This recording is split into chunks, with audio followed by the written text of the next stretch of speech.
Hey everyone, it's Taste from Blooded Kittens, and in this week's video, we're going to talk August winning lists. Right after this, you know what it is. Quick intro!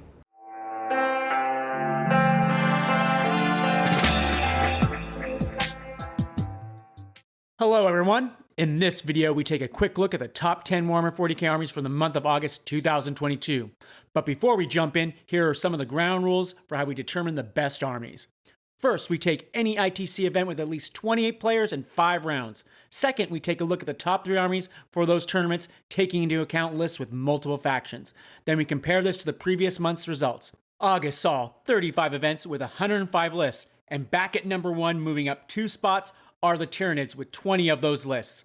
This is a rare case of players realizing that an army, even with all the nerfs and point increases, still poses a deadly threat to almost any army, with warriors and harpies still running amok in most lists. Moving up 2 spots to number 2 are the Necrons with 13 lists. The Necrons continue to exploit their powerful secondaries, but it is also all the great buffs this army has received over successive chapter approves that have really helped it out.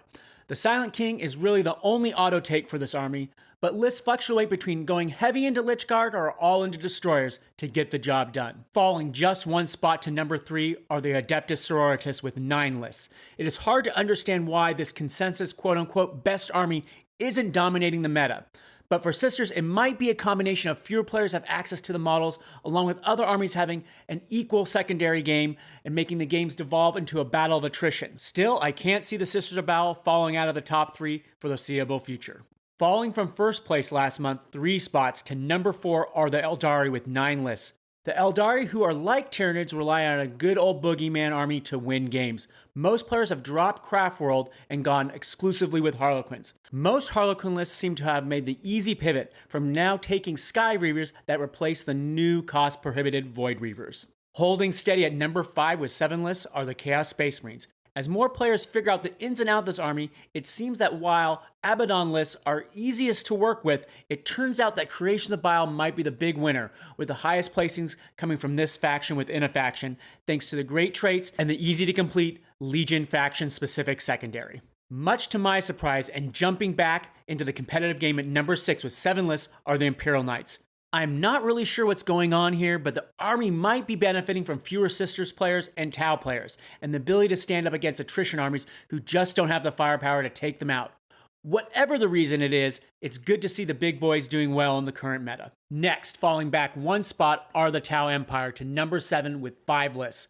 The Tau have been the strangest member of the top 10 this month, with going 1 week without any wins, followed by the next week getting a ton of wins. Player skill might have something to do with it. But Tau lists still feature a ton of Crisis Suit spam, along with Sunshock Bombers making it into the most lists to compensate for earlier point increases and indirect fire nerfs. Still holding on, moving back 1 spot to number 8 are the Orcs with 5 lists, who despite having no business being in the top 10, continue to sneak in some wins.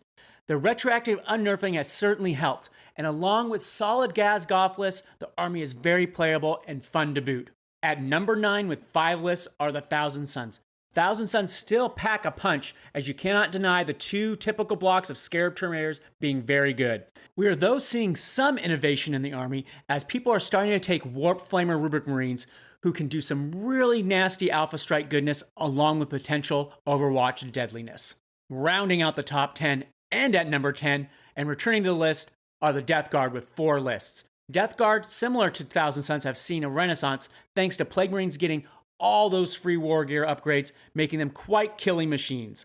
As well, Death Guard's secondary game is also pretty good, keeping them in games they shouldn't have any business being in. Well, there you have it, the top 10 Warhammer 40k armies for August 2022.